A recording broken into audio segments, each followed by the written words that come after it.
Je suis bénévole au Secours catholique depuis 6 ans et j'ai pris il y a 3 ans la responsabilité de l'épicerie solidaire qui se dénomme à Versailles le groupement alimentaire familial. Mon épouse était déjà bénévole au Secours catholique et c'est un ami qui m'a sollicité. On était à la fois dans le concret et dans la gestion, donc j'avais quelques antécédents professionnels dans le domaine de la gestion notamment, et je trouvais intéressant d'allier à la fois le bénévolat au profit des personnes dans la difficulté et puis mes compétences dans le domaine de la gestion d'une PME, parce que finalement l'épicerie solidaire qui regroupe 52 bénévoles est une petite PME.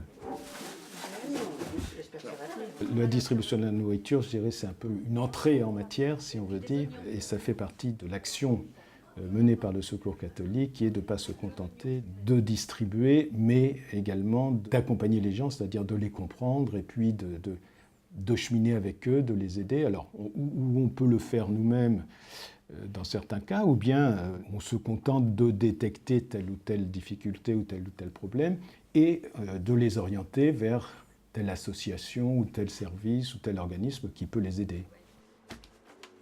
Le fait que ce soit le Secours catholique, est-ce que ça change quelque chose? Que ça change quelque chose dans le regard qu'on a sur les gens. Parce que les gens qui viennent ici, qu'on accueille, ce sont des frères. Et ça, je crois que c'est quand même assez caractéristique du catholique, en fait. Quand on vient au Secours catholique, c'est quand même dans un certain état d'esprit, avec une certaine conviction, avec une certaine foi aussi dans l'homme. On n'a pas que des catholiques dans les bénévoles, mais tous les gens respectent ce label catholique quelque part. Et quand on a des réunions, il y a toujours un moment de prière, il y a toujours, enfin, c'est quand même notre caractéristique. C'est le genre de personnage que l'on trouve à 100% de son temps. Ouais. Ça repose sur lui, et que ce soit pour les petites œuvres bien concrètes, comme la supervision, la compta et tout ce qui est les tâches de fond, non, vraiment partout à la fois. Chapeau. Hein. Il travaille plus que quand il travaillait, je pense. Quand on a un engagement, il faut le faire de son mieux, quoi. C'est une mission qu'on nous confie.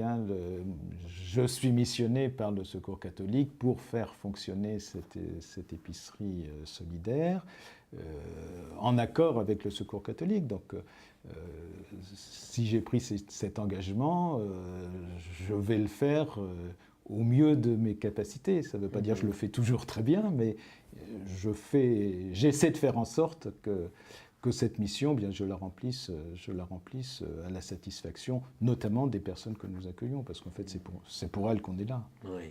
Et ce que j'essaie aussi, c'est de créer une bonne ambiance à l'intérieur de cette maison, en fait, entre les bénévoles eux-mêmes, avec les accueillis. Il est arrivé par une gestion vraiment rigoureuse à ce que ce soit complètement à l'équilibre et que cette épicerie fonctionne en autarcie. On a beaucoup de chance de l'avoir parce qu'il régule énormément toutes nos activités et tous nos petits défauts à nous. Ça peut arriver qu'avec les bénévoles, on ait quelques soucis au niveau notamment, ça se produit souvent au niveau des quantités à distribuer. Bien entendu, on a des règles de distribution, on ne va pas distribuer des produits de manière inconsidérée, donc tel type de produit, on peut en donner un par semaine ou un tous les 15 jours selon les compositions des familles. Bon. Alors, il y a des gens qui ne comprennent pas très bien ça parce que c'est ce que j'appelle un peu le bénévole au grand cœur qui donnerait tout. Or, ce n'est pas respecter les gens que de leur donner plus qu'ils n'ont besoin. Et puis, il y a également un problème d'équité entre les personnes qui sont autour de la table, qui sont accueillies. Il faut que tout le monde soit traité de la même façon. C'est pas monsieur un tel qui donne, c'est le Secours catholique qui donne. C'est pas nous-mêmes, on ne doit pas se mettre en avant. Donc on n'a pas à essayer de plaire aux gens. Et donc c'est pour ça que là-dessus je suis assez strict. Je sais que parfois je ne suis pas toujours très bien compris, mais après on vient me dire oui, finalement tu avais raison parce que... Il y a un double sens en fait dans cet engagement. Il y a ce que moi je peux apporter, mais il y a aussi ce que je reçois, à la fois des bénévoles qui m'entourent, parce qu'on est une équipe et que chacun apporte sa part et qu'on reçoit forcément. Et puis il y a aussi ce qu'on reçoit des gens qu'on accueille. Et il y a aussi une expérience qui est très intéressante, c'est celle des collectes, où on est en contact avec tous les gens qui viennent acheter et où on voit que ce ne sont pas toujours ceux qui sont les plus aisés qui donnent le plus. Et j'ai encore l'expérience de la dernière collecte que nous avons réalisée au Chesnay, où une dame nous a apporté 2 paquets de pâtes en disant « je ne peux pas vous donner plus, je suis au chômage et je suis en longue maladie, mais je veux vraiment participer moi aussi ». Et là, c'est vraiment touchant. Quand on a des témoignages comme ça, c'est quand même extraordinaire.